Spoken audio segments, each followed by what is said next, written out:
भारत की तरफ से चलाए गए ऑपरेशन सिंदूर के बाद पाकिस्तान बौखला गया था। यही कारण है कि वह लगातार भारत पर हमले की नाकाम कोशिशें कर रहा था। हमले में वो ड्रोन और मिसाइलों को इस्तेमाल कर रहा था। इन हमलों के जवाब में भारतीय सेना ने ब्रह्मोस मिसाइलों का इस्तेमाल किया था। भारत ने ऑपरेशन सिंदूर में पाकिस्तानी एयरबेसों पर 15 ब्रह्मोस दागी थी। ये बात डिफेंस एस्टेब्लिशमेंट से जुड़े एक सूत्र ने बताई है। इसका मकसद पाकिस्तान की एयरक्राफ्ट लॉन्चिंग और अन्य ऑपरेशन की क्षमता खत्म करना था।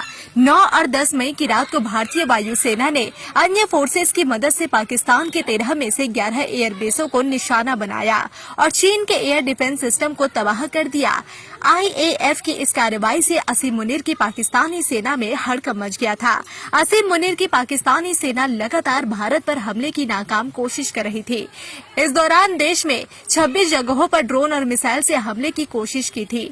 भारतीय सेना ने इसके जवाब में पाकिस्तान पर हमला किया। उन्होंने लाहौर स्थित दुश्मन के एक रडार समेत पाकिस्तानी एयर डिफेंस रडारों को निशाना बनाया था। भारत ने करीब 15 ब्रह्मोस मिसाइलें पाकिस्तान पर दागी थी।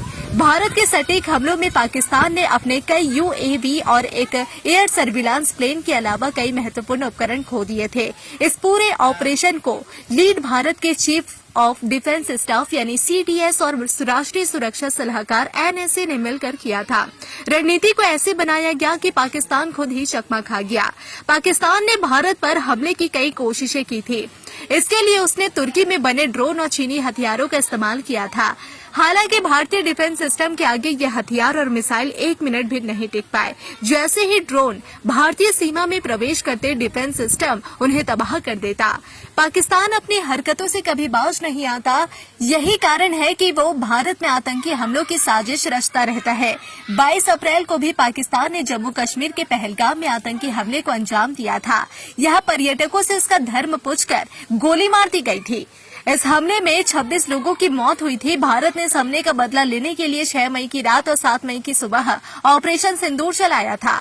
इस ऑपरेशन में 100 से ज्यादा आतंकी मारे गए थे। भारत की इस कार्रवाई के बाद से ही पाकिस्तान बौखलाया हुआ था।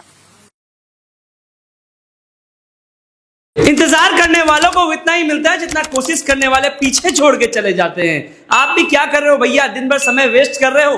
अब समय आ गया, अपने समय को इन्वेस्ट करना है। अपना व्यापार चालू करा के दे रही है कंपनी। अभी का भी कॉल कीजिए।